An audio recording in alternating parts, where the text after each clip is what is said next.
Hi everyone, I'm me, presenting our work on LIRANet end-to-end trajectory prediction using spatiotemporal radar fusion.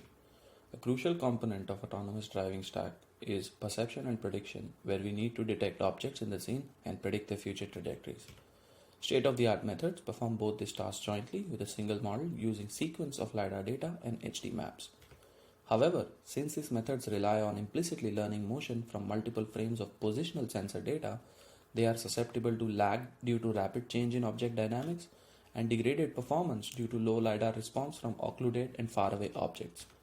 If we had access to a sensor which provided direct dynamics information and could provide additional information and context where LiDAR response is low, we could potentially alleviate these problems.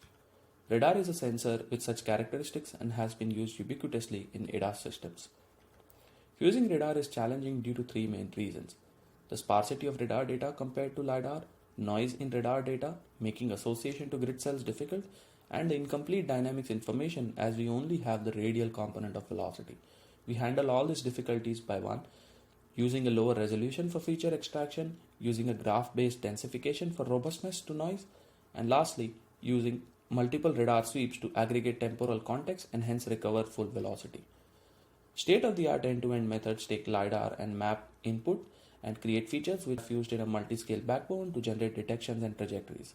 In this work, we propose to add an additional radar branch that processes a sequence of radar data to generate feature maps which are fused into the backbone. To effectively leverage radar data, we must learn robust radar features for each cell in top-down grid.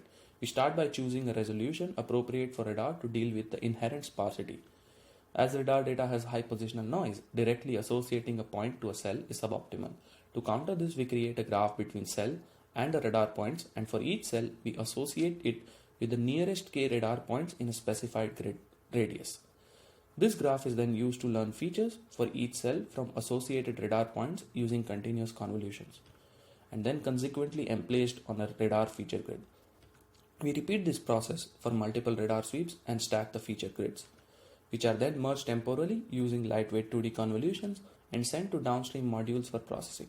We now show the effectiveness of our fusion scheme via improvements in prediction and perception performance. We compare LIRANet on publicly available dataset new scenes and observe substantial gains of 10% over the state of the art in prediction. Similarly, on our internal 10x larger dataset X17K, we similarly observe a 14% improvement on all moving objects as radar provides accurate velocity estimates. Not only do we see improvements in prediction, but also in detection, where having radar points at larger range helps support detection of objects where LiDAR response is low.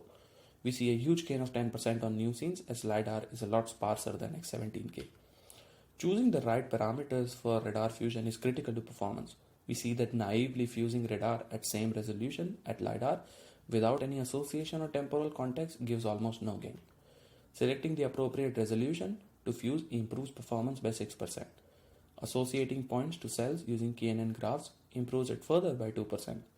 And lastly, adding more temporal context further improves it by 5%. We now look at some characteristics of objects which make trajectory prediction particularly challenging and how adding radar impacts them. We look at distance of object from SDV.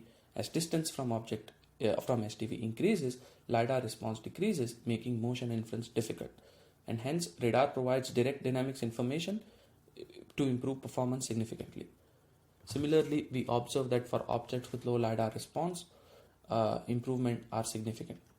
For objects with rapidly changing dynamics, inferring motion from LiDAR can be challenging because of low overlap across time. Since radar provides direct velocity information, inferring dynamics easier and hence leads to improved performance for objects with high speed and for objects with higher acceleration. Qualitatively, as shown in the figures, radar helps for objects at longer range with low LiDAR response, for objects with rapidly changing dynamics, and for objects which are just coming out of occlusion, where we are able to warn about potential unsafe situations much earlier than a LiDAR-only model. All in all, we proposed a novel approach to learn spatiotemporal features for radar for joint perception and prediction, and we found that incorporating radar improves performance significantly on objects with rapidly changing dynamics, on objects with low LiDAR response, and it also decreases the reaction time of SDV by detecting the changes in dynamics early on and increases the overall robustness, leading to a safer autonomy stack. Thank you.